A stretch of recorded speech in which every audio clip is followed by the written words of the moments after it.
আসসালামু আলাইকুম প্রিয় দর্শক, আমি কৃষি খামার বিডি থেকে শেখ আতহার বলছি। আজ আমি আলোচনা করব আবদ্ধভাবে হাঁস পালন পদ্ধতি নিয়ে। তো আপনারা যারা আবদ্ধভাবে হাঁস পালন করতে চান করতে পারেন। এখানে কিছু শর্ত রয়েছে। শর্তগুলো অনুযায়ী প্রথম শর্ত হলো একটি পুকুর দরকার যাতে হাঁসগুলো পানিতে থাকতে পারে। হাঁস হলো এমন একটি প্রাণী যা পানি ছাড়া বাঁচতে পারে না, তাই আমাদের প্রথম শর্ত হলো একটি পরিষ্কার পরিচ্ছন্ন পুকুর প্রয়োজন। দ্বিতীয় শর্ত হলো পুকুরের চারপাশে নেট দিয়ে বেড়া দিতে হবে যাতে হাঁসগুলো অন্য কোথাও যেতে না পারে। নেট দিয়ে না বেড়া দিলে হাঁস হারিয়ে যেতে পারে, তাই আমাদের দ্বিতীয় শর্ত হলো নেট দিয়ে বেড়া দিতে হবে। তৃতীয় শর্ত হলো পুকুরের পাশে একটি শুকনো জায়গা রাখতে হবে যাতে হাঁসগুলো খাবার খেতে পারে।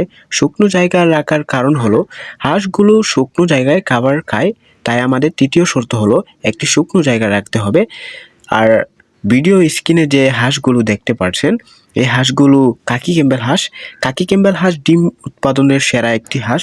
আর আমাদের হাঁস বিক্রি করে থাকি আমরা হাঁস বিক্রি করে থাকি। যারা নিতে চান স্ক্রিনে দেওয়ার নাম্বার আছে, যোগাযোগ করুন। আমরা একদিন থেকে যে কোনো হাঁস ও হাঁসের বাচ্চা বিক্রি করে থাকি, যেমন 7 দিনের বাচ্চা, 15 দিনের বাচ্চা, 2 মাসের বাচ্চা, 3 মাসের হাঁস, 4 মাসের হাঁস, রানিং ডিম পাড়া হাঁসের পর্যন্ত আমরা বিক্রি করে থাকি।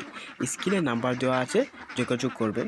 তো যারা এই চ্যানেলে নতুন আছেন প্লিজ সাবস্ক্রাইব করে দিবেন। সবাই ভালো থাকবেন, সুস্থ থাকবেন। আল্লাহ হাফেজ। আসসালামু আলাইকুম।